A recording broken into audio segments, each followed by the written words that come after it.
The families of Israeli hostages being held in Gaza have again appealed to the international community for support.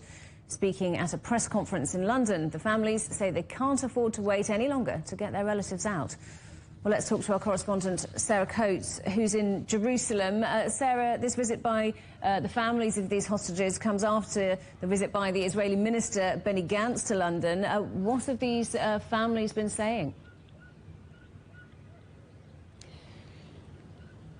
Hello there. British Foreign Secretary Lord Cameron, you mentioned there that meeting there with the War Cabinet member Benny Gantz. He says that he had a tough but necessary conversation with Benny Gantz, telling him that Israel needs to get more aid into the Gaza Strip, saying that in February, only half of the amount of aid went in as it did in January. He says that under international law, an occupying power has the duty to ensure food and medical supplies to the population under its control.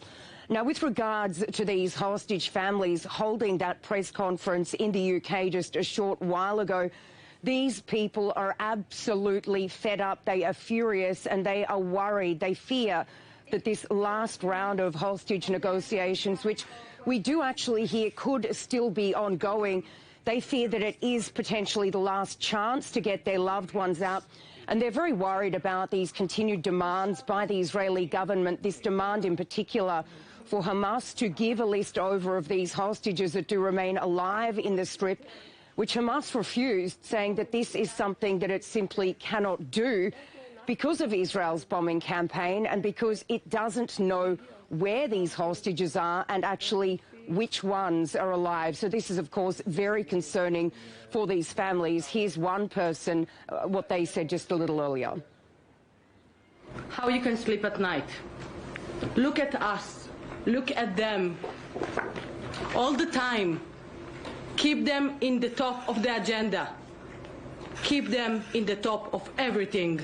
They must come home now. Immediately now. We want them alive. And we also need the ones that are not alive anymore. Everyone got to return home, and they don't have time to wait. And Sarah, there's been condemnation of Israel after it approved plans for over 3,000 new settlers' homes in the West Bank. Definitely. These are the first plans to be approved since June. Sharp condemnation from right around the world: Jordan, Saudi Arabia, Qatar, and also Germany, which says that it strongly condemns these plans, asking Israel to withdraw them. We also heard from the US Secretary of State Antony Blinken. He is calling the move illegal, disappointing, and counterproductive to achieving enduring peace.